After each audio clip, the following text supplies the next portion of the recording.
9 years ago, I stood on this very stage, announcing myself to the San Luis Obispo community and presented my first soapbox on behalf of my newly acquired business, Freshcrete. I was 26. I ended my speech with the words, "I am young, ambitious, and single." Almost a decade later, many things have changed. Dave Garth has got considerably better looking. I'm definitely not as young. We have all had to endure a crippling recession as many businesses faltered and many friends and colleagues moved on. But many things have not changed. There is still no bacon at Good Morning SLO. We continue to value Cal Poly as our neighbor, even if at times they test us. And SLO itself continues to be a great place to do business. More importantly, the US immigration system has not changed.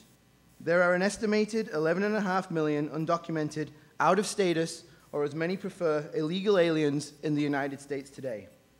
In 2006, I was working for a local business. The owners started to drift apart, decided to close their business, and moved to Oregon. By now, I had fallen head over heels in love with San Luis Obispo. I looked for and found a local business so I could continue to live in the place I now proudly consider my home.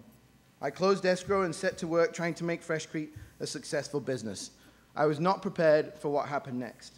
The economy tanked, resulting in an almost instant 40% drop in demand. I called my immigration attorney to transfer my work visa from my old employer to that of my new business. "I'm sorry, Gareth, it just doesn't work like that," was my attorney's response. I was in shock. I had two choices: move to England, a country I had very few ties to other than immediate family and had not lived in for 4 years, or stay, technically out of status, illegally, with the chance of being deported at any time, anywhere. I chose to stay. I kept my head down and got to work, plugging along, chasing the American dream, my dream. There are many problems with being undocumented. You pretty much crap yourself every time you get pulled over for a speeding ticket. You don't really like airports or going anywhere near San Diego. And you can't travel. Don't get me wrong, I could get on a plane and fly anywhere in the world tomorrow. It's the coming back that concerns me. I would most likely not get let back in. I would have to turn my back on everything I've worked for: my business, my friends, my life, and SLO, my home. According to a recent Pew report, undocumented immigrants like myself paid $11.84 billion in state and local taxes in 2012. The current immigration system is broken. We need your help to fix it. I'm always asked, why don't you just go and become an American? If I could go down to the DMV, the Social Security building, or even a police station and ask for the Become an American form, or even the informational packet, I would.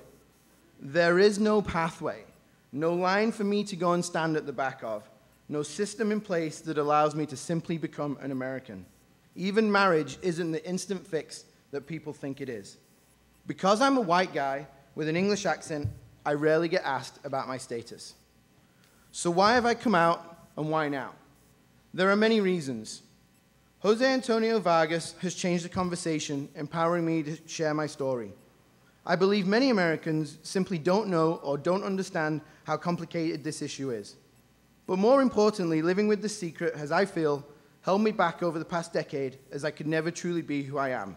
It is time for me to be authentic. In 2013, I made a video for a contest to be SLO social media ambassador thingy person. I didn't win. They gave it to a guy that didn't drink.